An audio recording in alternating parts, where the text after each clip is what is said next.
Good evening, welcome to part 2, episode 6, All for Songs. My second guest is going to be Ryan Montbleau after one more song.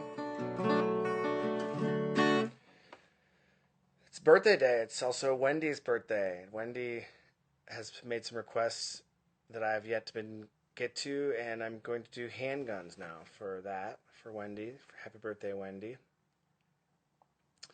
Handguns. Also, I was remembering when we met Montbleau, we did a run of shows, like 16, 17 shows or something like that in 2013. So Handguns was not a new record anymore, but we had not yet released another one, so we were still kind of playing all the Handgun stuff. Handguns, the title track song, we don't play very often for whatever reason. I really like it. In fact, it was my first tattoo. The chorus chord progression to Handguns is tattooed on my arm in Roman numerals. So what this means is handguns make less mistakes without love. And I came up with this idea for this song.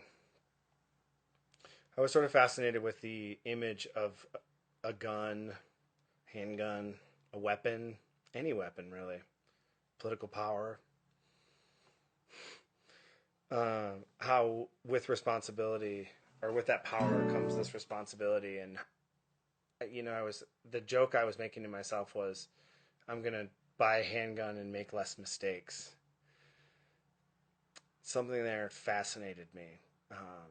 We sort of operate that way as people. We take on more when we can handle less to sort of add pressure to deal. I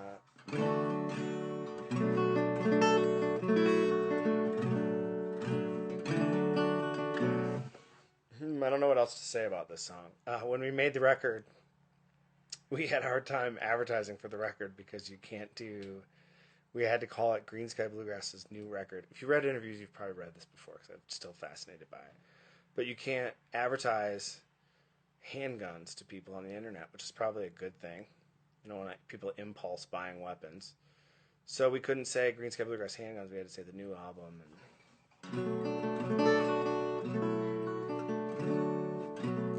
And handguns make less mistake without love. The other thing about this song I think that I love, and the reason that it's so important to me, is sort of tried to make a mantra out of realizing that people are motivated by love most often. It's maybe an overly optimistic view of the world. But even people that do things, hate is still sort of like love. It's the opposite, in fact, but the same emotion. People make mistakes that are motivated by love, and I was kind of trying to convince myself that anything done for love is forgivable. It's a pretty tough thing to think about because there are things that maybe we don't want to forgive others for. But yeah, I think if we all, myself included, and that's why this song's important to me, just take a minute and realize people's motives, probably even selfish ones, are still from a place of love. Then maybe we would have less to bear or something. Anywho, handguns. I never forget the chords to this chorus.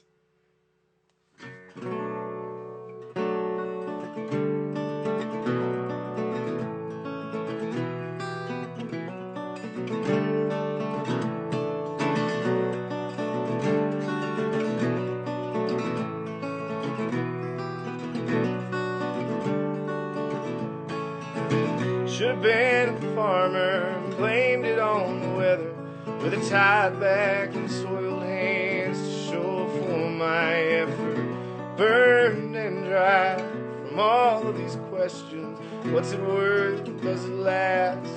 Is this wrong?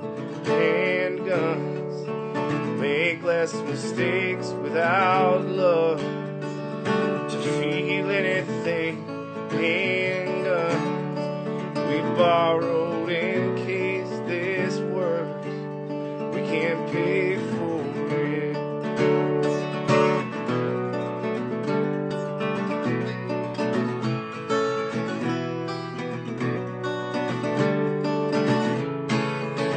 I've been foolish all the way running with a broken glass that can't hold what I've come for. And I don't recall why I didn't question what we had when I left. Was I wrong? Handgun. Make less mistakes without love to feel anything. Handguns we borrowed in case this works. We can't pay for it.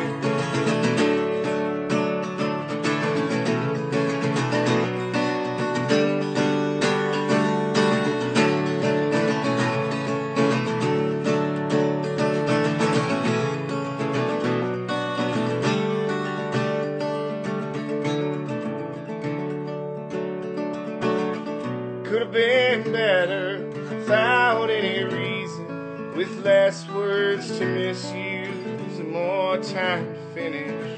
There's no mistaking, there isn't any question. How could I and why has this become wrong? And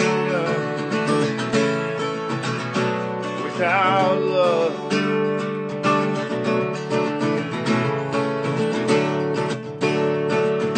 borrowed in case can't pay for this. And make less mistakes without love to feel anything. And we borrowed in case this works. Can't pay for it.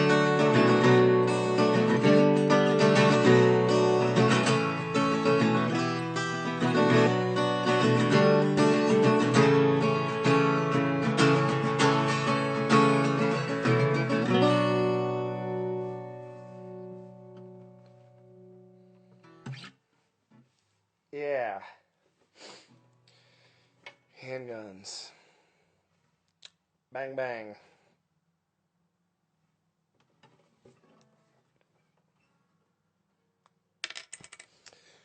All right. Birthdays, friends. They want to hear me flat pick a song. I don't flat pick, bro. I play guitar like that. Hi, Dave. Dave flat picks. Dave, I can't believe you told them you have that record. It's a betrayal of trust, man. All right, let's get Ryan Montbleau in here. Montbleau! Ryan Montbleau. First time I saw Ryan Montbleau play music was the Nativa Music Festival. In Maine. In Maine. Wow. That's going back. I remember that. Remember that clearly. That one still resonates. You know, the certain ones people like still bring up and stuff like that. People still like talk about Nativa. Yeah, there was some weird shit went down with the feds. It was weird. It wasn't.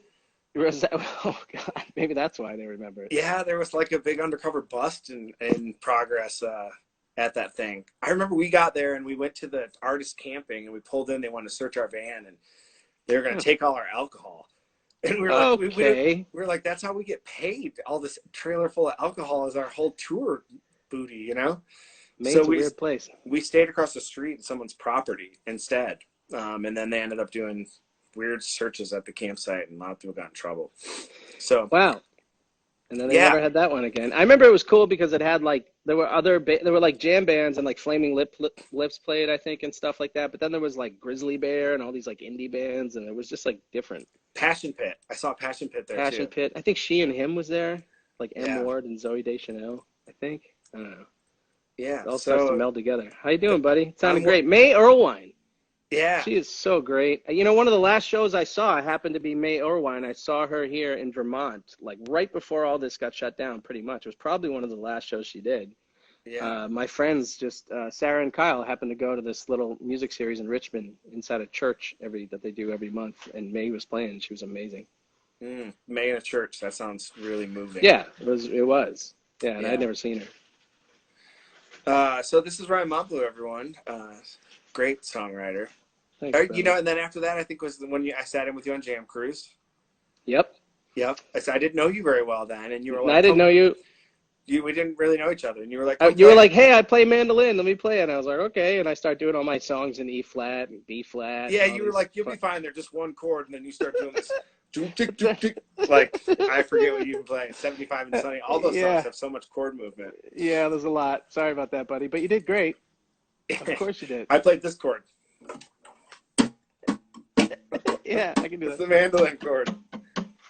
Yeah, you certainly are like a monster on the guitar. Do you have like a jazz No, training? Did you I'm still bring? afraid of jazz. It's funny. I'm tired of being afraid of it. No, I just kind of, I mean, I don't, I really just kind of kept beating on a guitar and just figured out stuff on my own by sound. And then I had like but there was always been like a little bit of teaching that was some kind of nugget that I just took and just kept, like, so at first in college, it was like pentatonic scales. Like some kid down the hall showed me pentatonic scales, Pat Hennessy.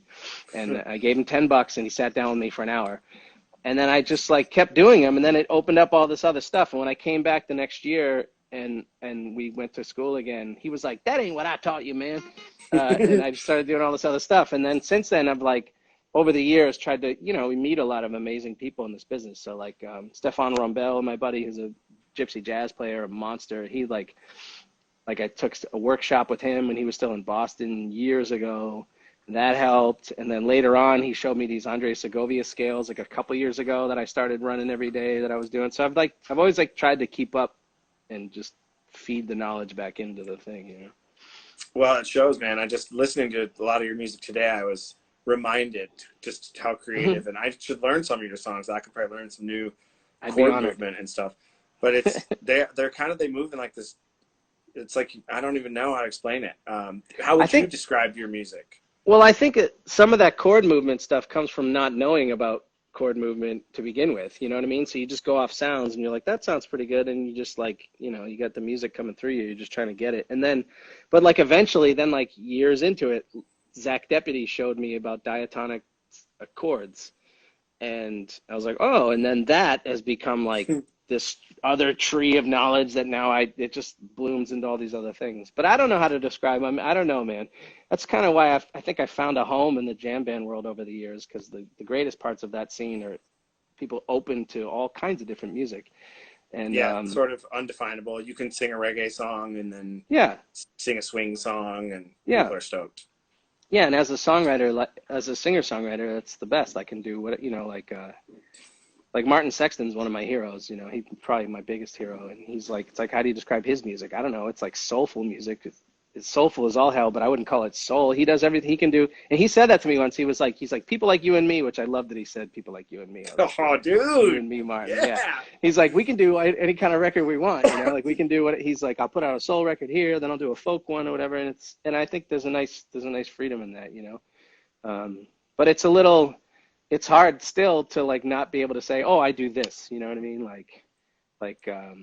Over the years, I wished I could just be like, yeah, we do post-punk this, and our name is the Zipperheads, and that's, or what, I don't know. But you know what I mean? But we're the Ryan Montbleau band, and we do a little bit of this, a little bit, Yeah, I still don't know what to say either. Unless I don't know what to say. Unless I just feel like saying something, and then I do. And we got pulled over once on I-8 in Arizona in Yuma County. Terribleness, and there was like a border checkpoint. We're not at a border, we're in the US, but we're 10 miles from the border, so they do the checkpoint, and we stop, and the guy was like, what do you got in the trailer? And I'm driving, he's like, oh, I'm like, yeah, we got gear. He's like, oh, do you guys a band? I was like, yeah.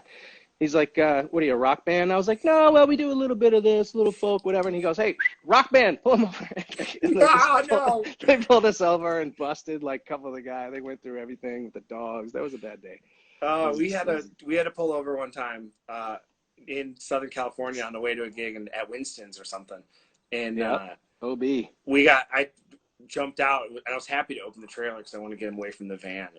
And I think it went the other way for us. I think I told him we played bluegrass, and he was like, oh, wholesome bluegrass. See, that's what I'm saying. Like, if you have just a clear, like, we play this, it's kind of like, even though you do other things, and then obviously it's like, I always wish I had that. That's funny. Yeah. If I saved spiritual you, music. sir. Yeah. What kind of music do you like, sir? That's what we do.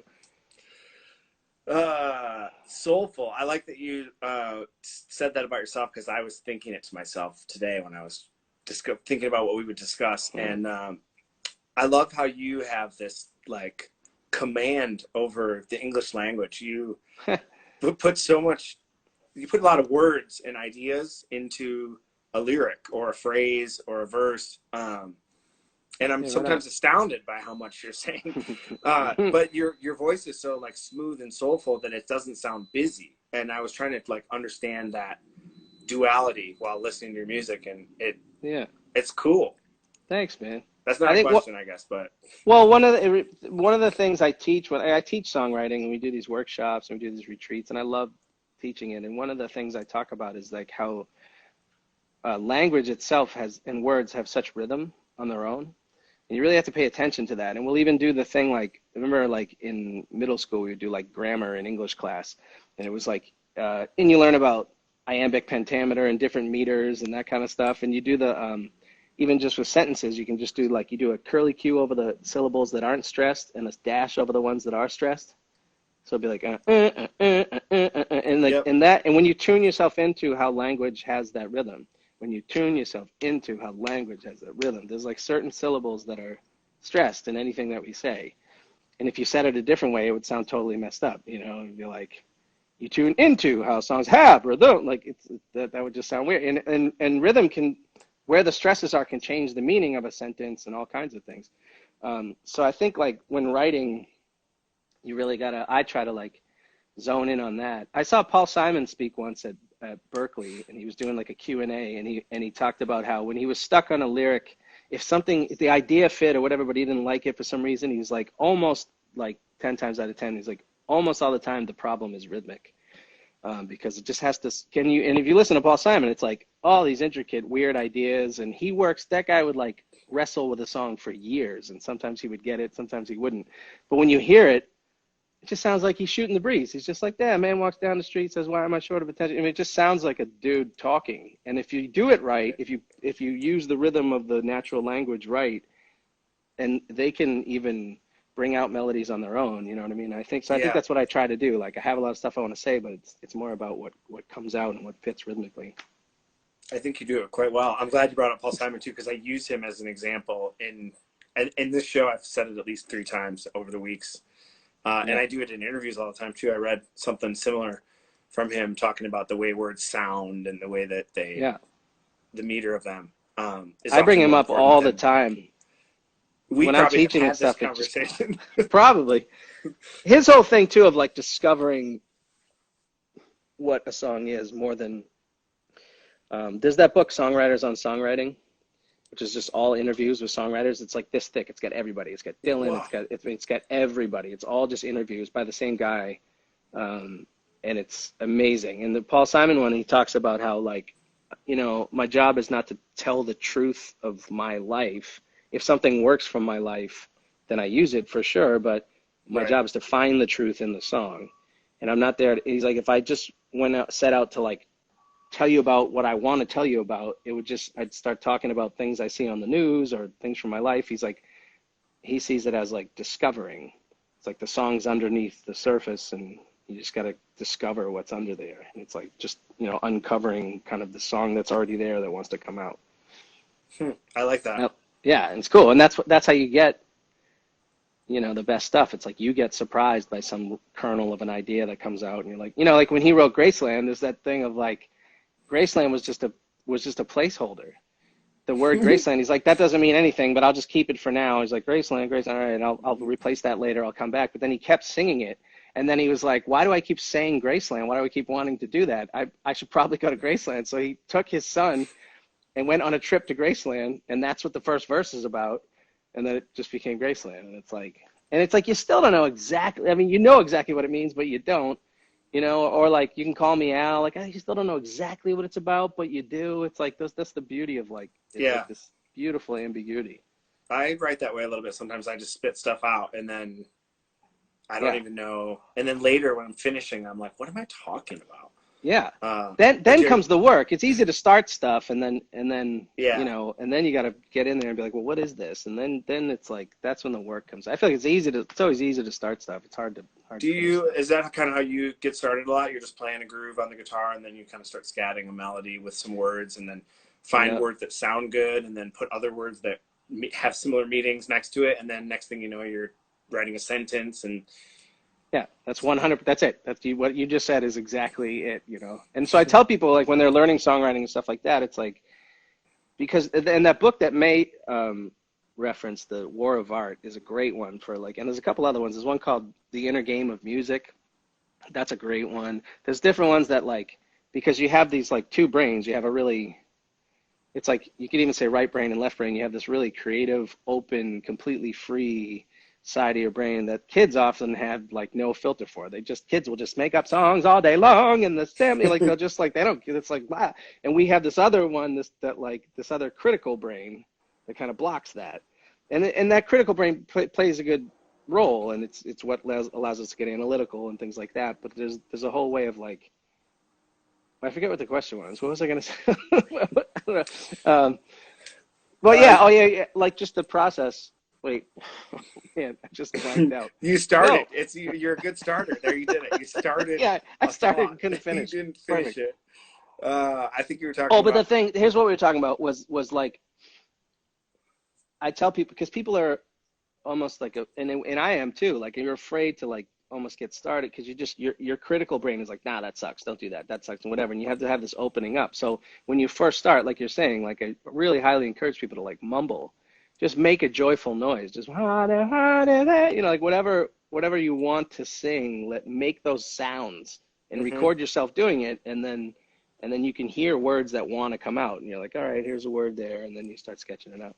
Man, I totally do that also, and I think that's something I had to learn. I think because when I started, I was, you know, trying to be too creative before anything comes out. You like let yourself edit, be a good editor, but when you're creating, just go. I feel like I can never freestyle rap because of that. I can't either, man. I can't do it. I wish I could. I feel like I'd be a really good, really slow freestyle rapper. Maybe, but I can't do it in time. But it's that same thing we're talking about, right? It's that because you're like, oh, I could say that 3 different ways. Yeah, I just think, yeah, exactly. We should start like a freestyle club. You and I can do this privately on FaceTime. Just like lay down a beat, take turns rapping. I watched the Beastie Boys documentary. They didn't know what they were doing when they started. Really? Yeah, I gotta watch that. Yeah, let's do it. Yeah, okay, good deal. We'll just FaceTime with each other and suck. I've got I got all sorts of percussion toys at the house. Nice. Okay. Probably got something around here. Yeah. Why don't you play us a song? Sure, man. I was gonna play this one. May played her song when she was affected. Beautiful song after the election. This one came out. Or are you gonna play Ships in the Night? Yeah, I was gonna do that one. Yes, good. I wanted to ask for it, but I want. Oh, cool. It's only two songs, so I want to let everybody like have the freedom. Yeah, well, I was gonna do this one. Like Perfect. Good. I remember I texted you about this song one night. I was listening to it.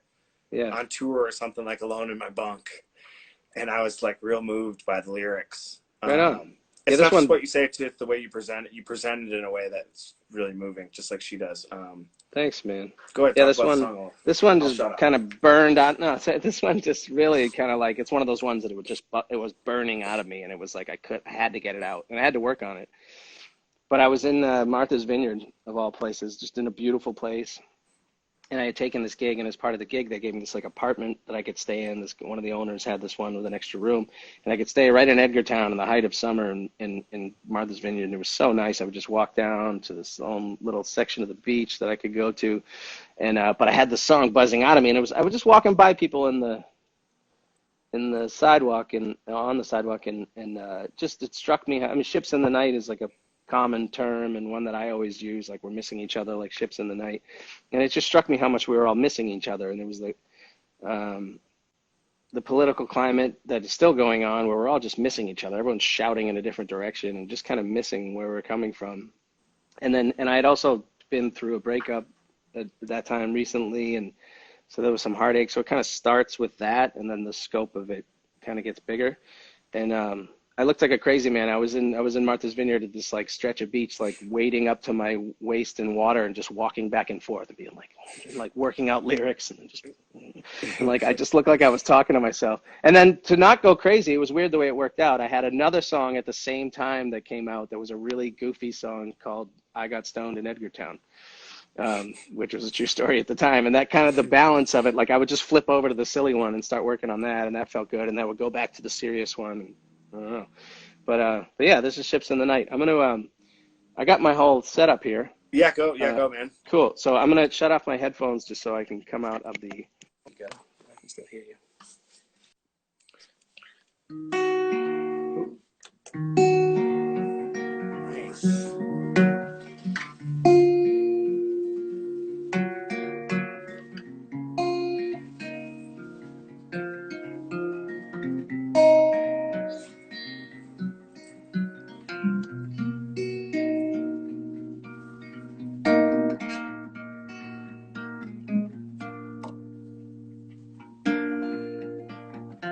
Summer passed by before I could bat an eye.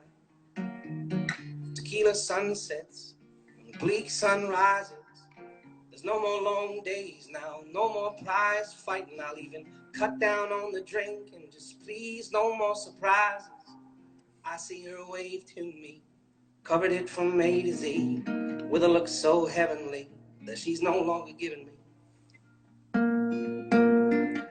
Ships pass by outside the window in my room. They only know where they've been and where they're going to. They pass so mightily, steady in their gaze. They pass by each other without so much as a wave. Ships in the night, are we convinced we're gonna be reunited come the day? And my brother, how you been? Well, I've been blinded by my own worries and stories in this sense that I'm alone. Heaven zips by a million more ships in the night, and a trillion tons of gases from a billion silly asses. And I still pray for the masses as we fight the bloody fight. But bodies cannot stop these jacked up, gacked up ships in the night. And I reach out in the darkness for somebody I might hold. I reach out to the cosmos by staring at my phone. I reach a state of ecstasy, I return to despair. I remain educated, well-informed, and unaware. But my sister, I swear that I am good. Reach your arms around me and tell me that I'm understood. I can't believe the things for which I'm forced to take a stand. I can't believe that I'm the problem, not the plan. I can't believe that we elected that man. Yes, I can. Yes, I can. Yes, I can. Yes, I can. Ships in the night, oh, we miss each other entirely, from cradle to the grave, without so much as a wave. In my mind, hey, hey, looks like the sky is falling down. No, it's my time, it's your time, it's all just coming round. Run up the mountain and hide out while you can. There's a storm coming full of lonely, disaffected, angry men. And Father Time knows the way the cancer grows inside of me. Who will hold my hand when I'm in my final bed? When ships in the night, are we? Ships in the night, are we? Miss each other so entirely. Ships in the night, are we? Someone shine your light on me. Someone shine your light on me.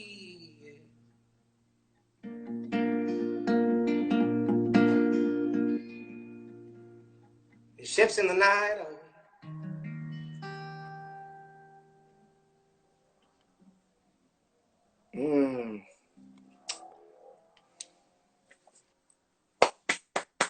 Yeah, dude. Thank you, sir. Yeah.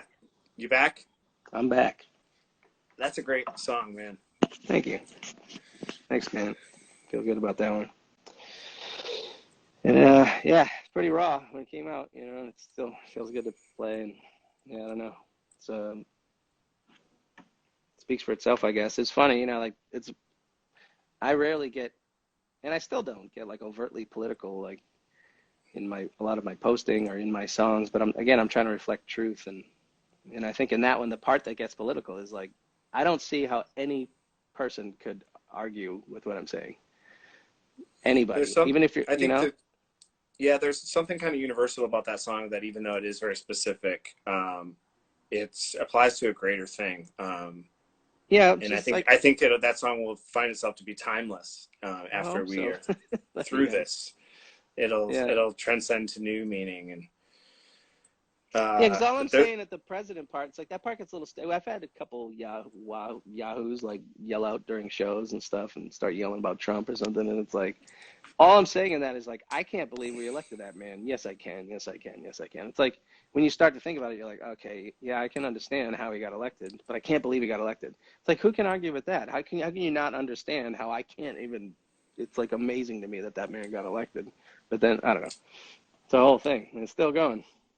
Yeah, that part you presented. You have such a way of like your writing style is so conversational and natural in a way that you can say, yes, I can. Yes, I can. Yes, I Yeah. can 3 times in a row. And it like I'm Because following it's the like meaning I'm telling that's myself changing. that it's like, yes, I can. Yes, I can. Yeah. Yeah. You still have to tell yourself to believe the shit that's going on. You're like, really? This is yeah, it's really happening. Okay, let's fight the good fight. Do what we got to do. Yeah, man.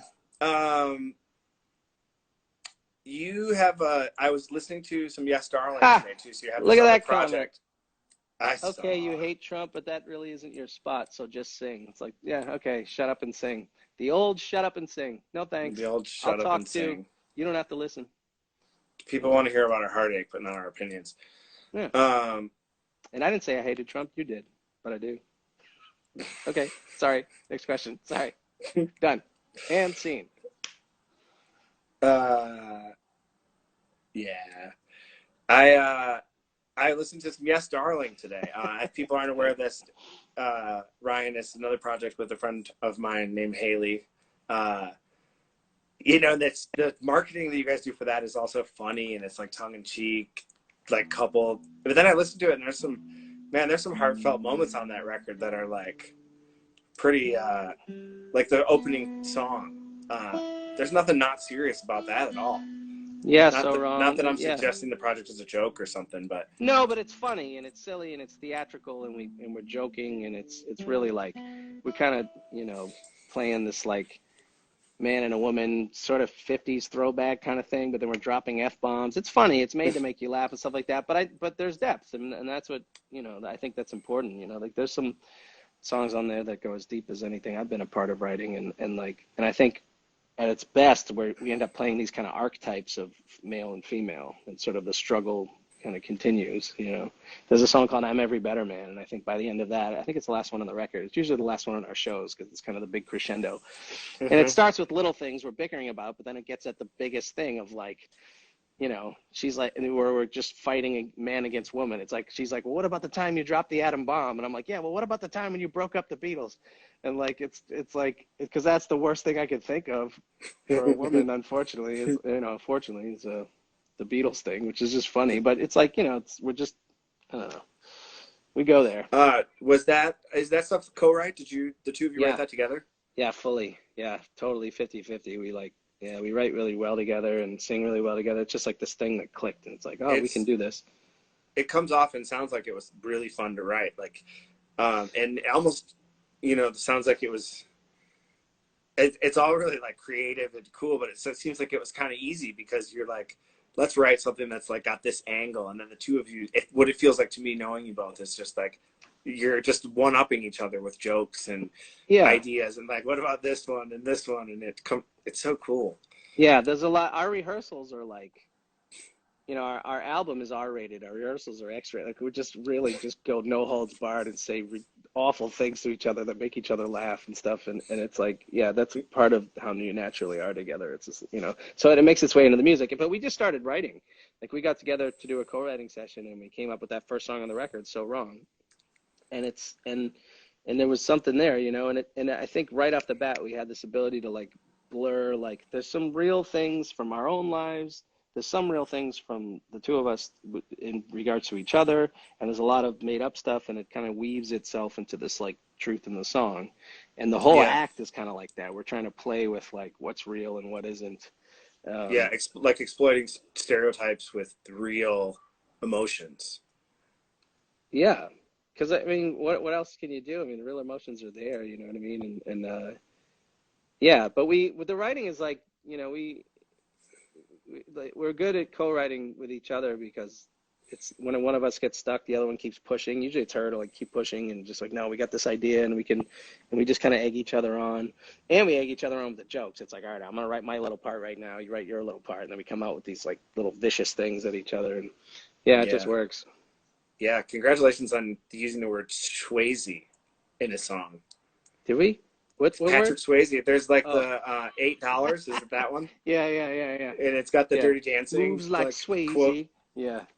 Yeah, well, that Yeah. when we were writing it, I had this whole, because it's just fun. It also is really fun to not write for yourself for once, you know what I mean? And just like May was talking about co-writing with other people, and it's like this thing where you have to be less precious with your ideas. Somebody said that to me once, and I think that's the best approach for co-writing.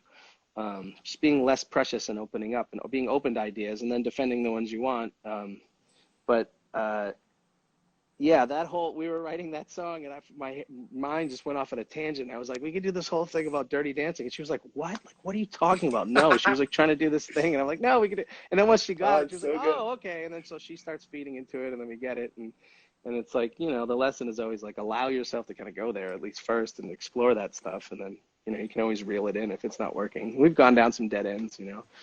But, yeah. Have you mostly been a writer yourself without a co-write? That's a really poorly phrased question. Have you mostly spoken English? No, just, mostly sometimes. Mostly sometimes I do, but I don't when I don't. But me write solo. Me write pretty someday. Other people, me write pretty one day. Primarily all like on my own, but there's been time like I would collaborate sometimes with the band, but usually it's all me sitting alone in a room and writing it. But then the Yes Darling thing is me and Haley co-writing, and then I've had a few great experiences writing for other people, which I'd love to do more of. Like I wrote some songs for Trombone Shorty, and I wrote a song for Galactic, and helped on some other stuff. And I wrote Organically Good Trio has a song that I wrote the lyrics for and sang. I love doing that stuff. I wish that's cool. Did it feel different writing for someone else? Like yeah, when I did the Trombone Shorty thing, that was like years ago. Like I had the same management as him, so that's how I got hooked up with that, you know. And he needed lyrics, you know, like that, you know, or they wanted to improve lyrics that he had and things like. And he would have like a track, and maybe a melody, maybe not, and then I would just write lyrics over it. And it was really like, I mean, it was like really hard in a way, but also super liberating because I wasn't writing for myself. But then I had to be like, what would he want to sing? What would be cool? Because he just exudes this whole other thing, and he, you know, and I just like, what do I want him to sing? And that was fun to like get into it. But then it also has to be true, and I have to feel it. So, you know, I just put my best foot forward and try to do it. And it was super liberating because I was like, I don't have to sing. Yeah, same but different. You didn't have to have a personal attachment to it. I wondered when you made that comment, it resonated with me about being less precious with your ideas.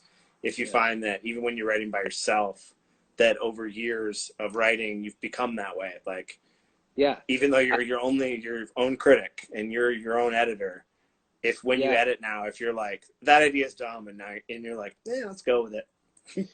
I think it's totally, no, I think you're spot on. I think there's really an element of that because you never fully let yourself go into like things that are totally you don't like or something, you know, but letting yourself go there has like been a huge lesson. I feel like this whole thing is like just learning to open up into the new idea, or the idea that you're at first like adverse to this, which for me usually means like there's some critic that's like, that's cheesy, or that's too simple, or something like that, you know. But then if you allow yourself to at least explore the simple thing or explore the simple melody, that's been super rewarding, you know. Even like down to like, I always thought I always loved Tracy Chapman, and I never tried to sing any of her stuff, but there was always something that resonated. I was like, there's something in my wheelhouse vocally that I could probably do that. But I never would have done her stuff like with my old band or anything, or, you know, Yeah. like, and I would just be like, that's too obvious, too cheesy, like obvious or whatever. And then it was like years after doing stuff, my friends Tall Heights are like, we think you should sing Fast Car and do it with us. And I was like, yeah, and just tried it. But that was like, I was like, is this cheesy? What am I, you know? And then like once I explored that song, it was like, it's such a brilliant song. And then we did it and put it out, and now it's like been played by far way more than anything else I've put out. So it's like the lesson is like allow yourself to, you know, and not in a way that, and it felt real still. It's not in a way of like, let me please people, let me, you know, you don't want to sell out your. No, you didn't betray yourself for results. Yeah, You yeah, just exactly. went outside your comfort zone and discovered that it maybe wasn't. And that now it is my comfort zone. Yeah. That track is really great. You sound awesome on that song. I think I played that song when I was in high school and it came out and stuff. That's a beautiful song. There's a lot of like real simple, like haunting lines, like we've got to make a decision. Yeah. Just like stuff like that really gets me. That's like such a simple statement, but it's deep. It builds too. Those verses build on themselves and tell such a story, you know. And I always say this in songwriting, like it's like because songs are played over time, you know what I mean? So it's like if you're a listener, you're a different person by the end of the song than you were at the beginning of the song. It's just like time has gone on for 4 minutes or 8 minutes, whatever it is. And like, so by the time, so if you hear a verse and you hear a chorus, which is like the big idea or something, whatever, that chorus really paints the verse that came before it. But that chorus also now paints the verse that's coming up next to it. So you don't want to repeat yourself, obviously, and say something similar to the first, like you're different now. You know what the chorus is. You know what I mean? So that, I love second verses because I've already said the idea and then you come back into that verse groove and it's like, now I can say something else about it and it paints it in a different light. And that song, especially, Fast Car is brilliant at like, it's like they're in it together, they're having struggles, they're really having struggles, and she's like, nah, fuck me, like you know, this isn't working. And by the end, she's like, you got to make a decision. Mm-hmm. And just that little turn, she changed, we've got to make a decision to you've got to make a decision. And that says the whole thing, you know. First we do, and second it's like, no, you got to decide to get out of here or get in, you know. Yeah. It's like, you know, it can come down to one word. You're a second verse guy. We should write. I'm a first verse guy. Okay, cool. I'm a good second verse guy. First verses are easy for me. I just spit them out, and then I'm like, well, now what? I do a lot of that too. I mean, I really do. I just tend to like that part in a lot of songs and a lot of tracks. Like that's lots of times that's my favorite part of the song. Yeah, I'm gonna have to start listening from that angle because I'm like a first line hook guy. Like if there's something in the first line that gets me, like I'm there. I'm there for the whole thing. You could throw some shit at me for the third verse, and I won't care anymore. There was that. Yeah. There was that first. I love good first lines for sure. Tom Waits has the one that's like, "Jolly, I'm pregnant." It's the first line. You're like, what? Like, who are you? That's the one that's like letter. You listen to Tyler Childers at all? Oh yeah, he's great. I saw him at Red Rock. He's got Feathered Indians as my buckle makes impressions on the inside of her thigh. There are little feathered Indians where we tussled through the night. That one, I'm like, you could spit in my ear for the rest of the song, and I will shine your shoes. Yep. Yep. Well, you want to play us another song, brother? Sure. I don't know what to do. Do some of your risque rap music. I was gonna do the. You always like Loaded Gun, didn't you? I was thinking about doing that for you. Oh yeah, Loaded Gun. I still have the little handgun thing you gave me in Costa Maya, Mexico, when we were on Jam Cruise. Yes. This one never made it onto a record. This one. That was with that was that pick on the beach with Zach Brown or Zach Deputy, right? Zach Brown. I think so. I was like playing on a bar while everyone was on the beach. And yeah, I recall this. I did 7 of those in a row, so there's a lot of holes in my memory. I mean, memories of Jam Cruise are always a little hazy. I remember having a lot of fun. Yeah, so this is one I don't usually do. It's never been on a record. I always say this is called Loaded Gun. It's not about firearms. This is about the loaded gun that I was born with between my legs. And don't look at me like I'm the only one. So there's 2 F-bombs in the song. There's one at the beginning and one at the end. And I wrote it in the springtime. It was a lonely spring. And I played handguns. You're playing loaded gun. This is good. Yeah. All right. Good. All right. We got a lot of synchronicity in the show today. It's like we wrote it this way. Firearms for love. So.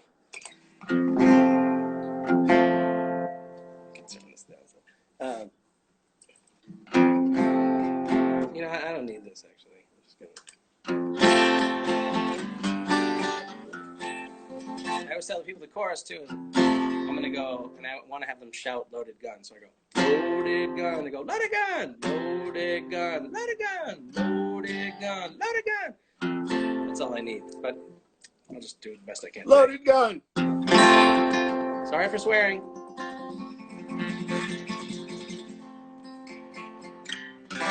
I'm really fucking lonely.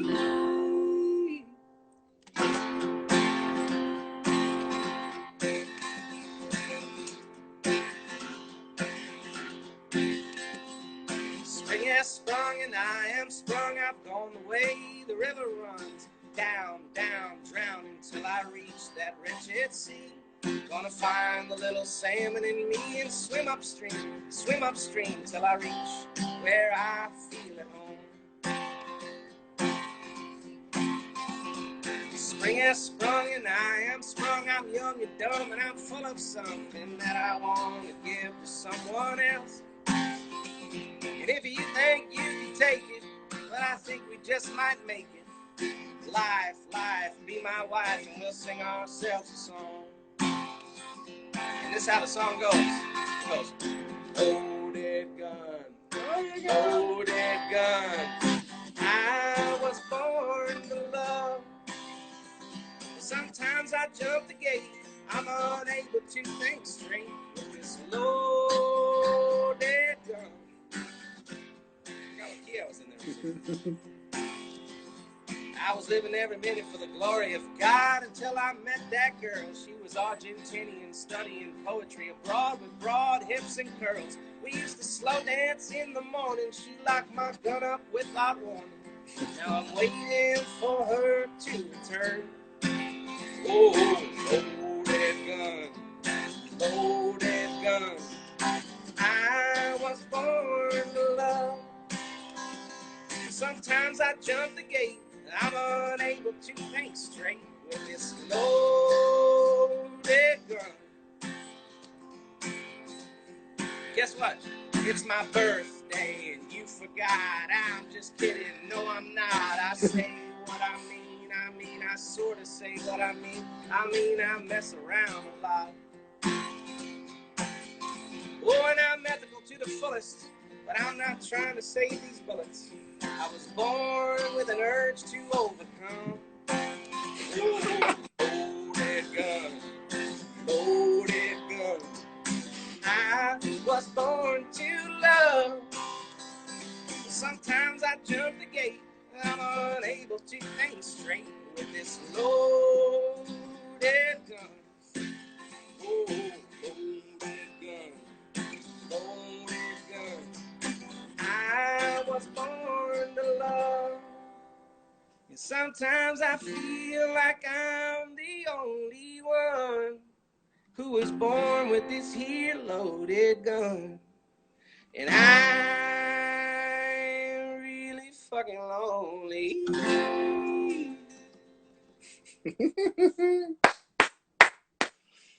Think is that? Yes, I do love that song. You're right. I want us to do that one. Shameless plug.